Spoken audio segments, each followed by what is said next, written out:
Bonjour mes amis, aujourd'hui je vous entretiens sur le pardon. Qu'est-ce que c'est le pardon? En fait, ce n'est pas effacer le passé, mais c'est d'en arriver à porter un regard qui est différent pour libérer le cœur de ses chaînes. Lorsqu'on entretient des blessures qui n'ont pas été guéries, on a vécu des événements qui ont été très difficiles, parfois traumatisants. Ça a énormément d'impact sur notre façon de vivre dans l'ici, dans le maintenant et à tous les niveaux. D'ailleurs, je vais vous présenter aujourd'hui à savoir ce que la neuroscience nous donne comme information sur les bienfaits que l'on vit à partir du moment où on se pardonne et on pardonne à l'autre, aux autres, et on va voir ça ensemble. J'ai envie de vous dire que le pardon le plus difficile, souvent, c'est le pardon à soi.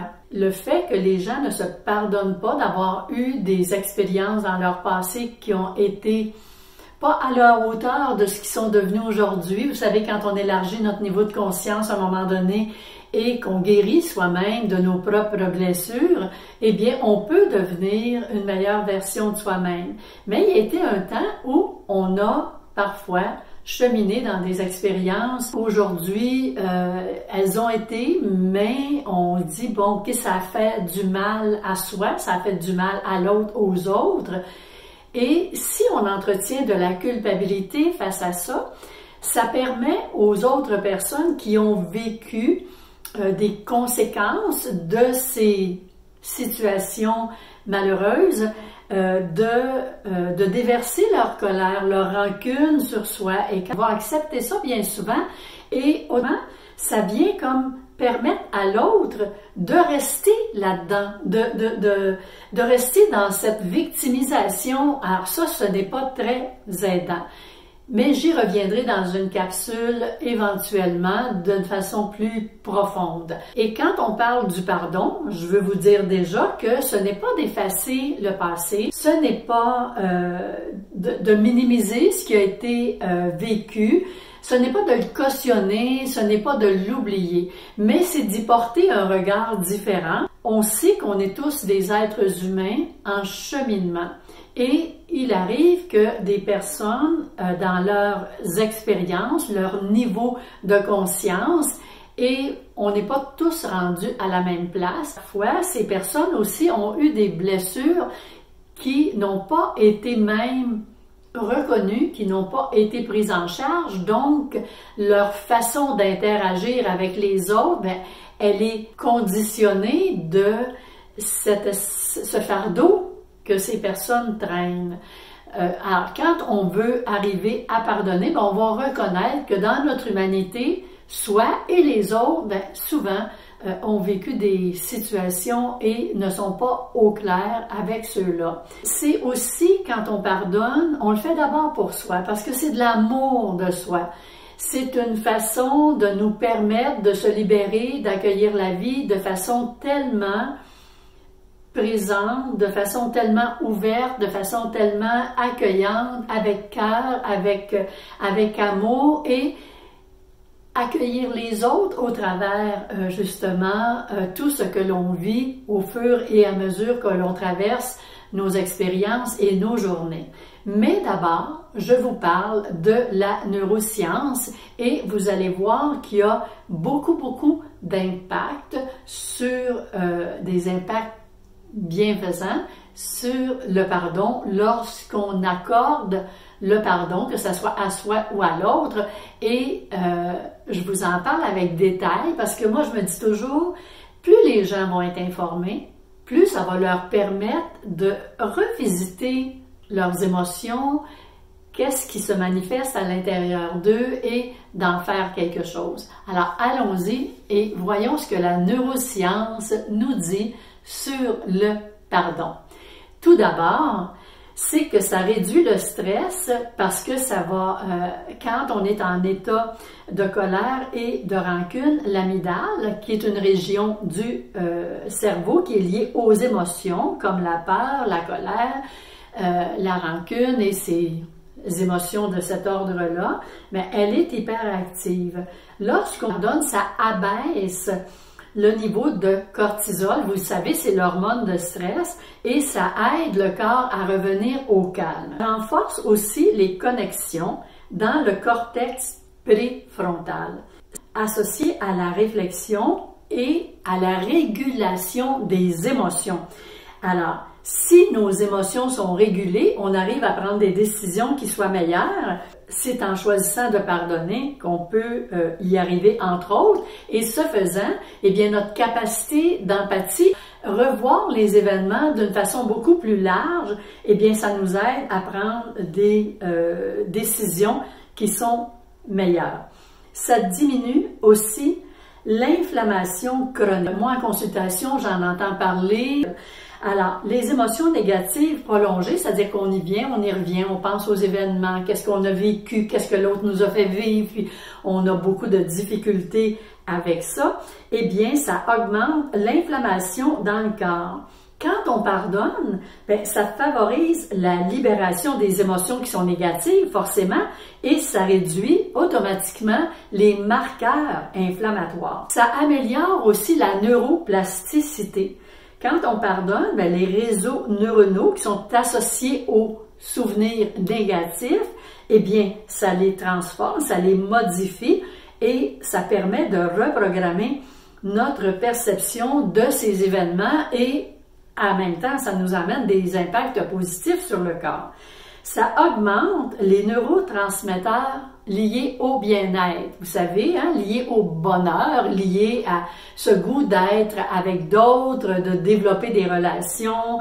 Alors, ça stimule les neurotransmetteurs de la dopamine, la sérotonine, l'oxytocine, et ils sont associés tant au bonheur, à la satisfaction et aux liens sociaux.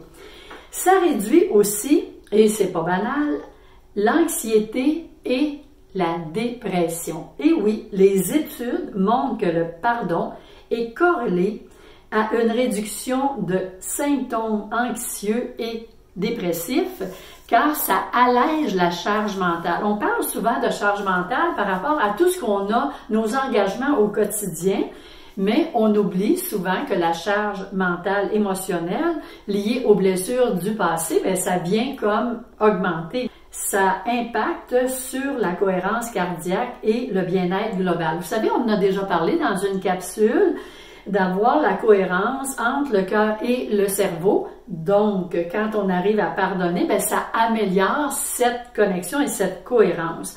C'est sûr qu'on peut voir que le pardon transforme non seulement l'état émotionnel, mais il réorganise aussi le fonctionnement tant cérébral et physiologique, permettant une véritable libération intérieure et automatiquement une santé qui soit beaucoup plus présente au quotidien. Donc, on peut voir, mes amis, comment le fait de rester dans des ressasser continuellement, où ça revient à la surface, et là, vous avez de la difficulté à passer à autre chose parce que vous entretenez ces émotions-là, eh bien, ça vient impacter votre capacité d'accueillir la vie, votre capacité d'être heureuse, heureux au quotidien, votre capacité à faire confiance aux gens. Vous savez, moi, je dis souvent que c'est important de faire confiance jusqu'à preuve du contraire. Et on a du discernement, alors prenons le temps de voir et je voulais aussi vous proposer cette petite réflexion à savoir qu'en pardonnant, on ne change pas le passé, mais on transforme notre avenir. On transforme notre présent, on transforme notre avenir parce qu'on va choisir la compassion plutôt que la rancune. C'est un choix conscient que les personnes font quand elles décident qu'elles ont envie d'être en meilleure santé, que leur quotidien soit vraiment beaucoup plus paisible, heureux et se donner la possibilité d'être en énergie aussi. Tout ça, ça va ensemble. On ne peut pas dissocier ces affaires-là. Donc, ça vaut la peine de réfléchir à ce qui s'est passé, aux blessures qu'on a rencontrer et de voir de quelle façon est-ce qu'on peut faire la paix. Vous savez que je vous présente toujours un petit exercice si vous choisissez d'aller vers le pardon pour vous aider à avoir de façon simple un mode qui va vous aider à pardonner. Donc, juste avant, vous rappelez et vous remerciez aussi de l'importance de vous abonner si ce n'est pas déjà fait. Il y a aussi les commentaires. Donnez vos commentaires. Contez-nous, racontez-nous de quelle façon est-ce qu'en pardonnant, vous avez réussi à passer à autre chose. Moi, j'ai la chance et le privilège, en recevant des gens en consultation, d'entendre que les personnes, justement, quand ils sont passés à autre chose, je les vois aller, je les vois s'épanouir, je les vois devenir beaucoup plus lumineux, beaucoup plus heureux. Alors vous pouvez, en commentaire, raconter votre petite histoire qui sera aidante pour les autres. Avant de passer justement au petit exercice, je voulais vous dire ce gros merci d'être présent chaque mercredi. Et maintenant, on va au petit exercice et ça va comme suit. Dans un premier temps, c'est important d'identifier les blessures qui vous animent, hein, les reconnaître. Reconnaître l'émotion qui est associée à cette blessure. Ça peut être lié à votre enfance, ça peut être lié à quelque part dans votre vie, peu importe. Mais quand vous vivez et vous avez de la misère, vous savez, là, ça accroche régulièrement quand vous pensez à ça. Ça veut dire que ça vaut la peine de vous arrêter et de reconnaître les émotions qui sont associées à cet événement. Évidemment, on va essayer de donner du sens. Donner du sens, on ne peut pas toujours donner du sens à ce qui nous est arrivé, mais on peut penser que les êtres humains dont nous sommes tous en cheminement et parfois on a des façons de faire, d'être qui sont blessantes pour d'autres personnes. Donner ce bénéfice du doute, vous savez, moi, je trouve que c'est tellement important.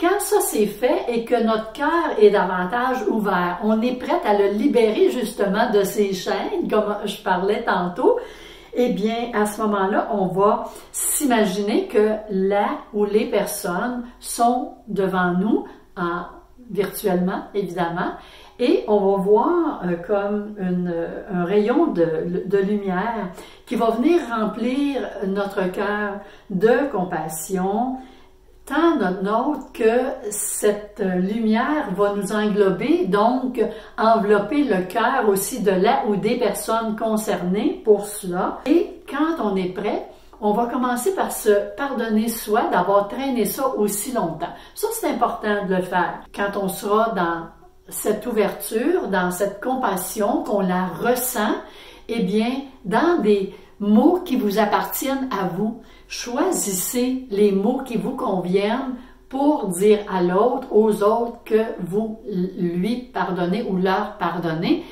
Et sachez que vous n'êtes pas obligé d'entretenir pas du tout de lien avec la personne, mais vous allez savoir que vous avez réellement pardonné quand éventuellement vous allez repenser à la dite situation ou à la personne et que ça ne vous fera plus mal, bien, vous saurez que le pardon a été justement intégré dans chaque cellule de votre être et vous pouvez aussi dire merci à la vie et vous dire merci d'avoir accepté d'aller de l'avant, de pardonner afin d'avoir une santé meilleure, un quotidien beaucoup plus joyeux, des relations avec les autres en partageant le meilleur de vous-même. Et là-dessus, je vous dis à la semaine prochaine, mes amis.